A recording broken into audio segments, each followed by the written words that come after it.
She boarded the wrong flight on purpose. Not to run away. To disappear completely. What she didn't know was that the man sitting in seat 14A would make her want to be found. Nora Calloway had planned everything down to the last detail. The 6:15 a.m. flight to Portland. The prepaid cash for the Airbnb. The new phone still in its box, SIM card unregistered.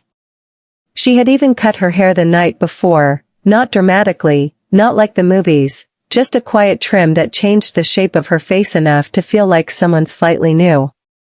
She wasn't running from the law. She wasn't in danger. She was running from a wedding. Specifically, her own. 48 hours earlier, Nora had been standing in the bridal suite of the Ashford Hotel in downtown Chicago, her veil pinned perfectly into her dark auburn hair, when her maid of honor, Priya, had knocked on the door with a look on her face that Nora had never seen before. A look that said, "What I'm about to tell you will change everything." Priya had closed the door softly behind her, sat down on the velvet ottoman, and said 6 words. "I need to show you something." She handed Nora her phone. On the screen was a series of text messages. Not Priya's messages. Someone else's. Someone who shouldn't have had anything to hide. Nora had read them once. Then again. Then a third time, as if repetition might change the meaning of the words. It didn't. She had set the phone down on the dressing table beside her perfume and her bouquet of ivory ranunculus, looked at herself in the mirror for exactly 4 seconds, and said, "Okay." Just that. Okay. She hadn't cried. Hadn't screamed. Hadn't called anyone. She had simply, methodically, begun to unbecome a bride. Which is how she ended up at O'Hare International Airport at 5:47 a.m. on what was supposed to be her wedding day, rolling carry-on luggage she'd packed for her honeymoon in Tuscany, standing at gate C12 for a flight she had booked 40 minutes earlier on her laptop while sitting on the bathroom floor of the bridal suite. The gate said Portland. Nora didn't particularly want to go to Portland.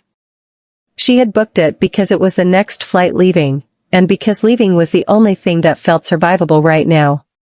She found a seat near the window, tucked her bag between her feet, and pulled her coat tighter. Around her, people scrolled phones and sipped coffee and complained about delays. Normal people living normal mornings. She envied every single one of them. The boarding announcement crackled overhead. Nora gathered her things and joined the line, head down, sunglasses on even though it was barely dawn. She handed the gate agent her boarding pass and walked down the jetway, telling herself with each step, "You are not falling apart. You are just changing direction." She found her seat. 14B window. She stuffed her bag in the overhead bin, sat down, buckled her belt, and pressed her forehead against the cold oval of the window. She did not look at the man already sitting in 14A. Not yet. He didn't speak first, which she appreciated.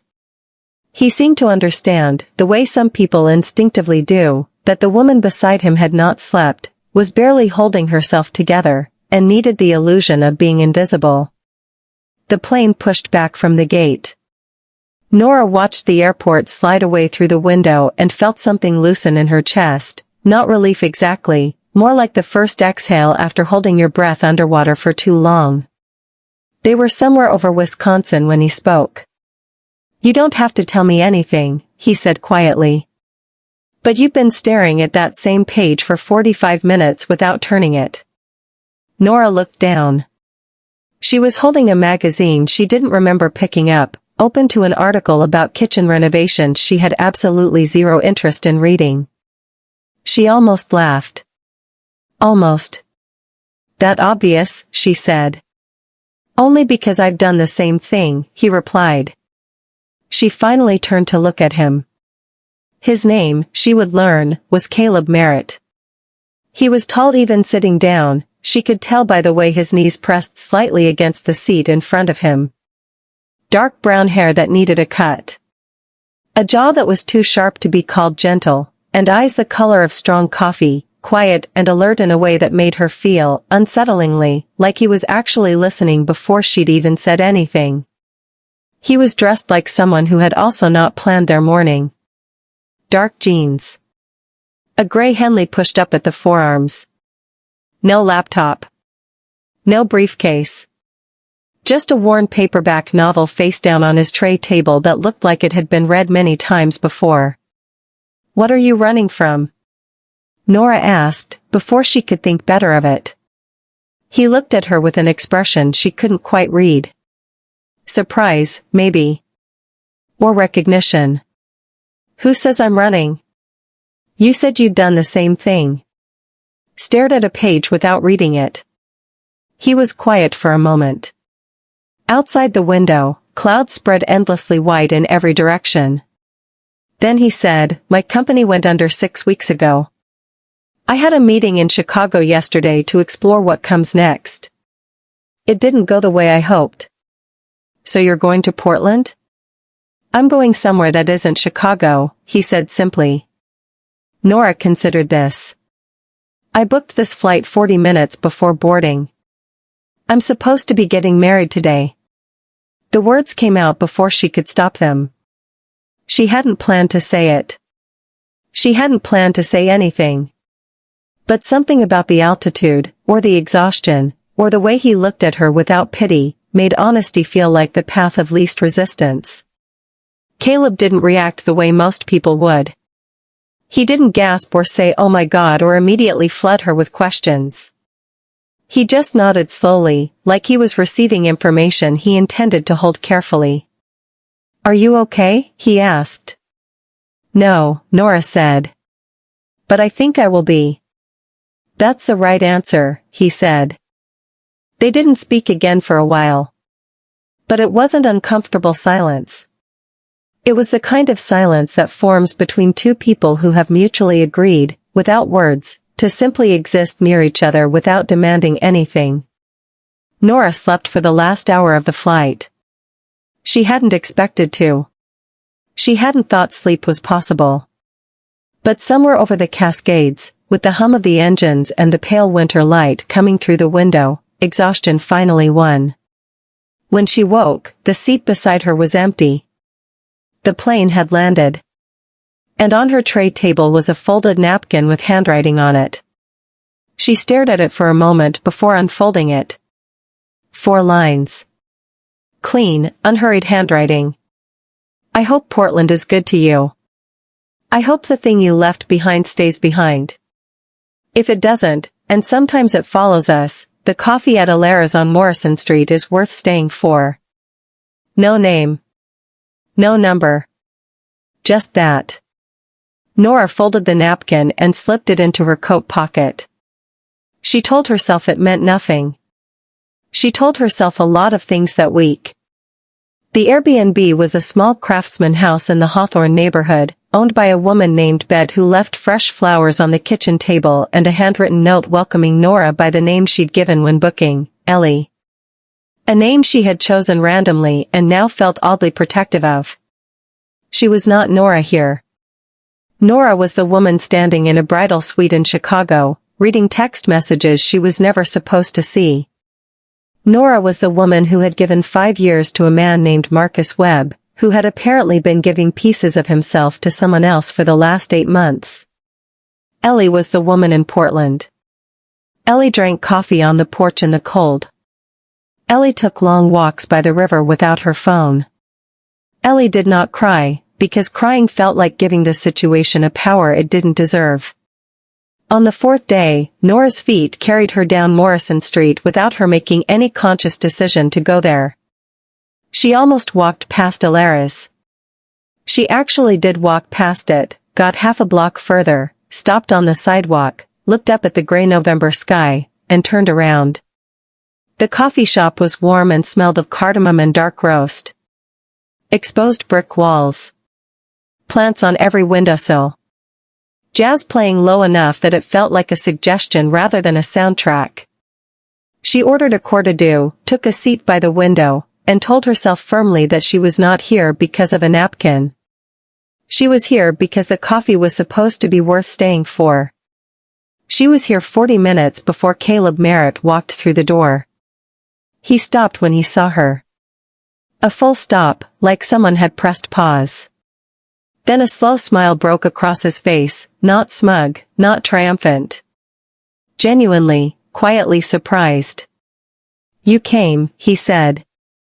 "I was in the neighborhood," Nora replied.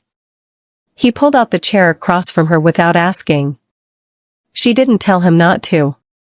"How's Portland treating you?" he asked. Gently, she said, which was the truest answer she had. He ordered black coffee, and they sat across from each other for the first time in actual light, without the strange suspended intimacy of an airplane at altitude. He looked different here. More real. More tired around the eyes, though he carried it quietly. "You live here?" she asked. "No. I'm staying at a friend's place while I figure out next steps." He wrapped both hands around his mug. "My whole life was the company. When it collapsed, I didn't have a plan B. I'm not used to not having a plan." "What kind of company?"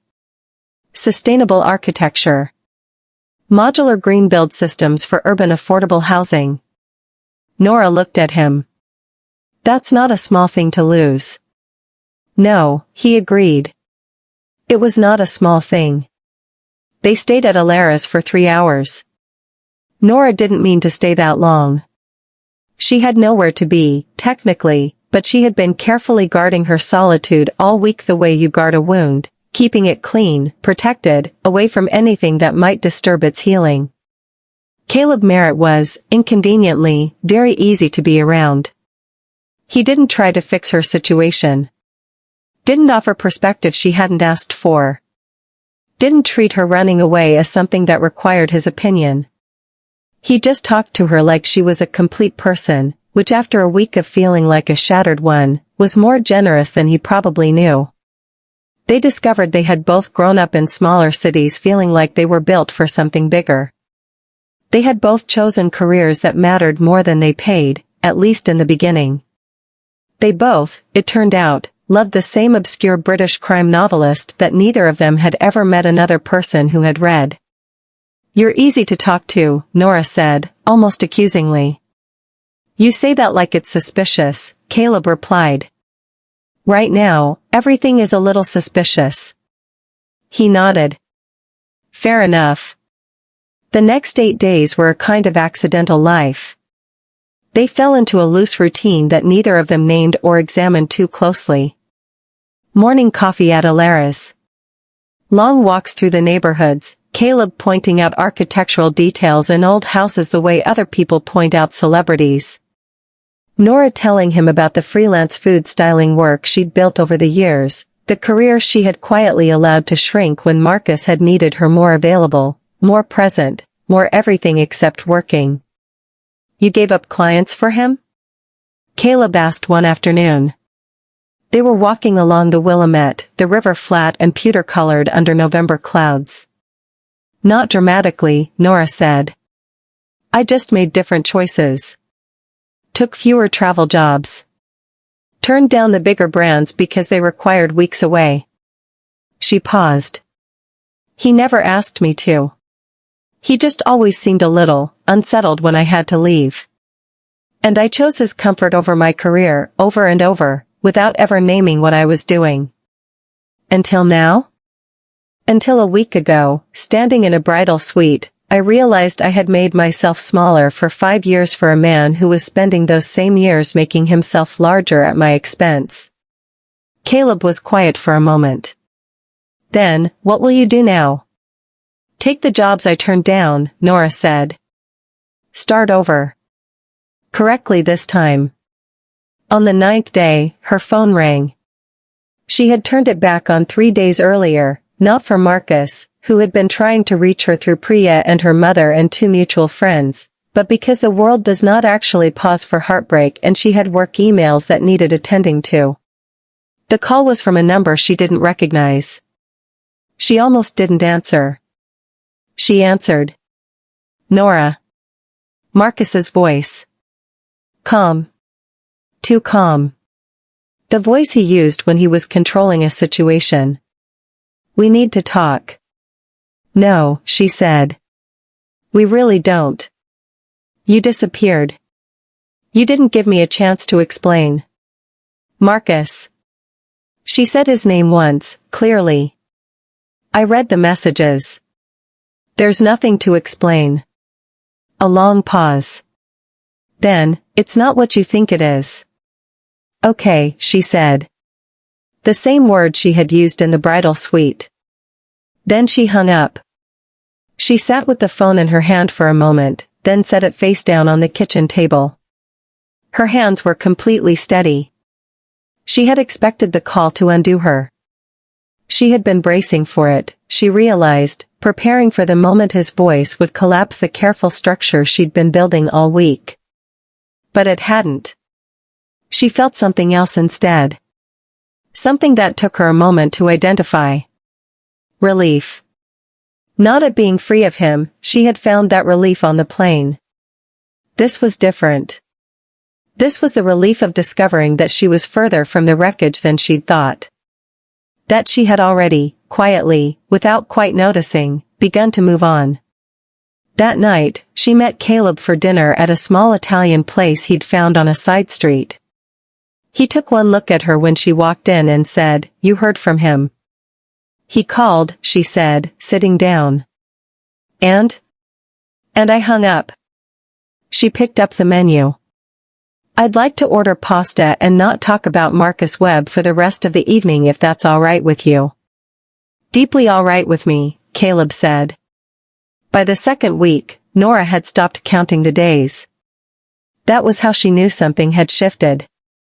She had arrived in Portland with the obsessive attention to time that people carry in crisis. How many hours since it happened, how many days since she'd eaten a full meal, how many more until she felt something resembling normal. And then, somewhere between the river walks and the coffee shop and the long dinners and the way Caleb looked at her when she said something that surprised him, she had simply stopped counting. She was not healed. She knew that. Healing wasn't something that happened in 2 weeks over coffee with a stranger who wasn't a stranger anymore. But she was something. She was present. She was taking up the correct amount of space in her own life for what felt like the first time in years. One evening, they were sitting on the porch of the Craftsman house. Bet had extended her booking without question. Nora had stopped thinking about when she was leaving. "Tell me something true," Nora said. It was a game they had developed without deciding to. No context, no setup. Just truth, offered directly. Caleb looked at the middle distance for a moment. "The meeting in Chicago, the one I said didn't go well, it was with my former business partner. He's the reason the company collapsed." Nora turned to look at him. "He diverted investment funds," Caleb said quietly. "Into his own accounts.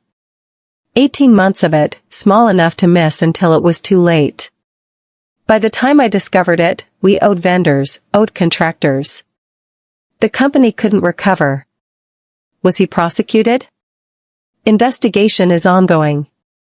His jaw tightened slightly. "The Chicago meeting was with an attorney. There may be a civil case. There may not. Either way, 3 years of work, gone." A pause. "And the worst part isn't the money or even the company." "What's the worst part?" "He was my best friend since college.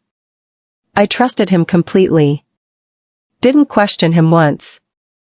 Caleb looked at his hands. "That's the thing that's hard to recover from. Not the failure. The fact that you handed someone your trust and they treated it like a resource to be used." Nora was quiet for a moment. "I know exactly what that feels like," she said. Their eyes met in the dim porch light. Something passed between them, a recognition so complete it required no words. Two people who had been betrayed by the people closest to them. Two people who had come to Portland with nothing but the clothes they'd managed to pack and a vague, desperate hope that distance might make the damage bearable. Caleb's hand rested on the arm of the porch chair. Nora's hand was 6 inches away. Neither of them moved. But neither of them looked away either. The following afternoon, Nora was at Alara's alone, working through a backlog of emails, when the door opened and Priya walked in. Nora's hand stopped moving over her keyboard. Priya stood in the doorway, winter coat dusted with rain, expression that was equal parts guilt and determination. "Your mom told me about the Airbnb. I'm sorry. I had to see you." "How did you get here?" "I flew." Priya sat down without being invited and ordered a coffee without looking at the menu. "He's been telling people you had a mental breakdown. That the stress of the wedding was too much." Nora felt something cold move through her. "Of course he is. Nora. You need to come back and deal with this. There are vendors still waiting to be paid. There are people who are worried about you. There is a man who—" "Priya." Nora said her name the same way she had said Marcus's. Clear and final. "I am not coming back to manage his narrative. I'm going to go back to my life, my actual life, when I'm ready. Not to perform a reconciliation or give him the chance to spin this into something he can live with." Priya stared at her. "You seem different." "I am different. Is it because of someone?" Nora looked down at her laptop. "It's because of me." Priya stayed for 2 hours. By the time she left, the sharpness between them had softened into something like their old friendship. Priya had seen the messages. She had been the one to show them to Nora, which was either the worst or the best thing a friend had ever done for her, depending on the day. Before Priya walked out, she paused at the door. "The man you've been seen around town with," she said carefully. "He looks at you the way Marcus never did." Nora said nothing. But she thought about it for the rest of the afternoon. That evening, Caleb asked her what was wrong. He always seemed to know, which was either a gift or a problem, she hadn't decided which. "Priya came," Nora said. "My maid of honor. She told me Marcus is telling people I had a breakdown." "Of course he is." "And she confirmed something I had halfway suspected." Nora looked at her hands. "The person he was texting. It was someone we both knew. A woman named Kara. We went to graduate school together. She introduced us." The silence stretched. "She introduced you to the man who cheated on you with her," Caleb said slowly. "She introduced me to Marcus 6 years ago," Nora said. "And apparently, 8 months ago, they reconnected at a conference I was supposed to attend but cancelled because Marcus needed me home. The precise cruelty of it landed in the air between them." "Nora," Caleb said. "I'm not going to fall apart over it," she said quickly. "I just needed to say it out loud to someone." "I know." He leaned forward slightly. "But you're also allowed to be furious. You don't always have to be the calm one." She looked at him. "I know. Are you?" "Am I what?" "Furious." A long pause. Then, "Yes," she said. "Absolutely, completely furious." "Good," he said quietly. "You should be." 3 days later, Marcus came to Portland. He appeared at the Craftsman house on a Tuesday morning, standing on the porch in his gray wool coat looking like he had rehearsed his expression in the rental car mirror. Arranged into something that said, "I am a reasonable man who deserves to be heard." Nora answered the door and looked at him for a long moment before speaking. "How did you find me?" "Your mother," he said. She was going to have a conversation with her mother. "You shouldn't have come, Marcus." "I love you," he said. The words came out sounding almost genuine, which she supposed was his particular talent. What happened? It was a mistake. A terrible mistake. 5 years means something, Nora. You can't just walk away from. You walked away first, she said. You just did it quietly, so I wouldn't notice. I'm asking you to forgive me. To come home. We can get counseling. We can rebuild. Marcus. She stopped him cleanly. I spent 5 years making myself smaller so you'd feel larger. I gave up clients, opportunities, trips, pieces of my career that I cannot get back. And you spent that same time with someone else. She held the door open. I don't want to rebuild it. I want to build something better. Without you. He stood on the porch for a long moment. She watched him cycle through options, persuasion, anger, bargaining, and arrive, finally, at a resignation she suspected was mostly about his own comfort. I hope you find what you're looking for, he said stiffly. I already am, she replied. She closed the door. She stood in the front hallway for exactly 30 seconds. Then she picked up her coat, her bag, and her keys, and walked to Alara's. Caleb was already there. He looked up when she walked in, read something in her face immediately, and stood. He came, Caleb said. He came, she confirmed. And I closed the door. Caleb let out a slow breath. Then he pulled out the chair across from him, the same way he had the first day she'd come here, and gestured for her to sit. Then sit down, he said. And let me buy you the best coffee you've had all week. She sat. She smiled for the first time all morning. And something between them that had been quiet and careful and patient finally, steadily, began to open. That night, they walked along the river until the city lights reflected in long bright lines across the water. Nora had told him she was leaving at the end of the week. Back to Chicago, back to her apartment, back to the slow work of reclaiming the career and the life she had let compress itself around someone else's preferences. I know, Caleb said. You knew? You've been saying goodbye to Portland for 3 days. The way you look at places, coffee shops, corners, this river, like you're memorizing them. She hadn't known she was doing that. What will you do? Stay a little longer. Then figure out what comes next. He paused. There's a firm here, small, mission-driven. They reached out last week. They want to build the kind of housing projects I was trying to build before everything fell apart. Caleb, she said. That's incredible. It's early, he cautioned. But it feels like something worth staying for? He looked at her sideways. You're going to make me say something I wasn't planning to say tonight, aren't you? I might be, she admitted. He stopped walking. She stopped beside him. The river moved quietly in the dark. I was not supposed to meet anyone in Portland, he said.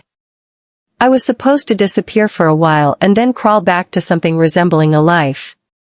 I was not supposed to meet someone who made the disappearing feel purposeful. Nora turned to face him fully. I came here to fall apart, she said. And instead she paused. I remembered who I was before I started editing myself for someone else. And you were there for all of it, which is either terrible timing or exactly right. I vote exactly right, Caleb said quietly. I'm going back to Chicago, she said again. Not as a warning this time. As the first line of a different conversation. Chicago is not far from Portland, he replied. Depending on how you look at it. That's technically inaccurate. Figuratively, then. She looked at him. The man from seat 14A. The stranger who had let her be a mess without making it about himself. Who had told her the truth about his own life without asking her to carry it. Who had looked at her, every day, like she was completely worth looking at. She closed the 2 steps between them. For the record, she said softly, I came back to Alara's because of the napkin. I was hoping that was why, he said. When he kissed her, it was nothing like endings.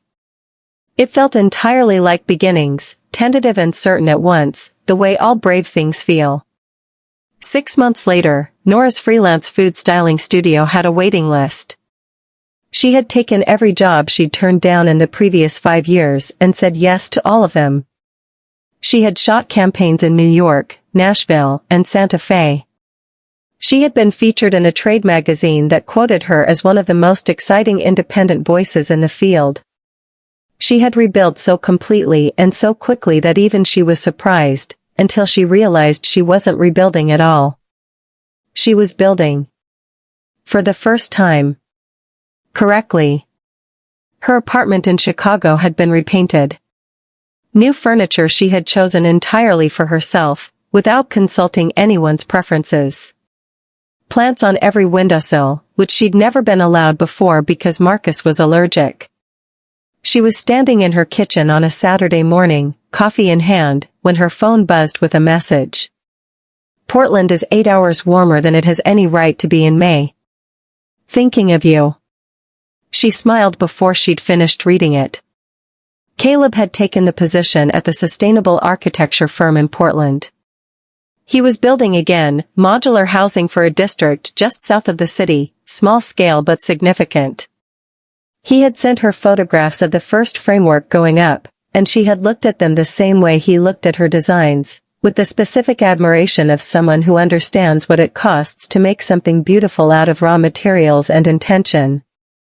They were 3 weeks away from her first visit to Portland since leaving. She had booked a direct flight. Seat 14B. She reached into the back of her desk drawer, past sketch pads and lens caps and a collection of business cards from clients she'd collected over the last 6 months, and found the napkin. It was a little creased now, the ink slightly faded. I hope Portland is good to you. I hope the thing you left behind stays behind. If it doesn't, and sometimes it follows us, the coffee at Alara's on Morrison Street is worth staying for. She had read it perhaps 40 times in 6 months. And every time, she found something new in it. Not in the words themselves, which were simple. But in what the words told her about the man who wrote them, that he had noticed her carefully enough to know she needed hope more than advice. That he had left her something to follow without forcing her toward it. That he had trusted her to find her own way back. She folded it carefully and put it back where it belonged. 2 months after the civil case against his former partner was settled, Caleb had called her from the steps of a Chicago courthouse. His voice was tired but clear. "It's done," he said. "How do you feel?" A long pause. "Like I can start building things again without looking over my shoulder." The settlement hadn't restored everything. The 3 years were still gone. The friendships built inside that company, the version of himself that had trusted completely and without question, those things don't come back in a settlement. But what came back was something more essential, the certainty that the work itself had been worth doing. That the betrayal had been about his partner's failure of character, not his own failure of judgment. He had started fresh with that knowledge. And he had built something better with it. The first time Nora had described Caleb to Priya, which had been a somewhat reluctant conversation held over video call 3 months after Portland, she had tried to explain what it was that made him different. "He's not trying to be impressive," she had said finally. "He's just trying to be honest. And somehow that's more impressive than anything." What she understood now, 6 months in, was that the man in seat 14A had not been a coincidence. Not in any mystical sense, nothing so tidy as fate. But in the sense that the kind of person Caleb was, present, attentive, genuinely interested in other people, meant that he would always have offered comfort to the woman crying quietly beside him. It would always have been him, in whatever seat, on whatever flight. She had landed in the right seat, next to the right person, at the exact right moment in her life when she was finally capable of recognizing him for what he was. A week before her Portland trip, Priya mentioned that Marcus and Kara had gotten engaged. Nora had sat with the information for a moment, testing its weight. Checking whether it carried the devastation it once might have. Wondering if the old wound would flare. It didn't. What she felt instead was something very close to understanding. Marcus and Kara deserved each other in the most neutral sense of the phrase. They had chosen each other, at significant cost to other people, and now they would live with that choice. Whatever came of it was no longer anything to do with her. What she felt, sitting with that news in her perfectly repainted apartment surrounded by plants Marcus had never allowed, was not grief or anger or the old corroded shame. She felt free. Completely, finally, unmistakably free. On the morning of her Portland flight, Nora called Priya. They had rebuilt their friendship slowly, the way you rebuild things that have been shaken, carefully, with attention to the weak points, checking each piece before trusting it with weight. It was different now. Better, actually. More honest. I've been thinking about that day, Nora said. In the bridal suite. Nora. No, listen. I've thought about it 100 times. About whether you should have told me. Whether it would have been kinder not to. A pause. And I keep coming back to the same answer. What answer? Thank you, Nora said quietly. For loving me enough to tell me the truth when it would have been so much easier to stay quiet. Priya was silent for a moment. When she spoke, her voice was unsteady. I almost didn't. I sat on that ottoman for 10 minutes before I knocked on the door. I know. I was so afraid of what it would do to you. It saved me, Nora said simply. It was the worst moment of my life and it absolutely saved me. At 6:15 a.m., Nora Calloway rolled her carry-on through O'Hare International Airport. She was not running. She was going towards something, which felt entirely different in the body, lighter, forward-facing, full of a particular kind of anticipation that you only feel when you're moving in exactly the right direction. She found her gate. She found her seat. 14B. When she settled in, the seat beside her was empty for a long moment. Then a man dropped into 14A, slightly breathless, carry-on barely fitting in the overhead bin, hair that needed a cut, eyes the color of strong coffee catching hers immediately. You booked 14B on purpose, Caleb said. Obviously, Nora replied. He laughed, full and real. The laugh she had come to think of as her favorite sound. The plane pushed back. Portland spread itself ahead of them in her imagination, the river, the craftsman house with flowers on the table, Alara's with its cardamom smell and its good coffee, the housing framework going up in the district south of the city. And Caleb Merritt, who had left a napkin on her tray table with no name and no number, and trusted her entirely to find her own way to the door. She had. She pressed her shoulder against his, and watched the city fall away below them. Some beginnings look like endings. Some strangers were always meant to be found. And sometimes the flight you booked in desperation is exactly the one that takes you home.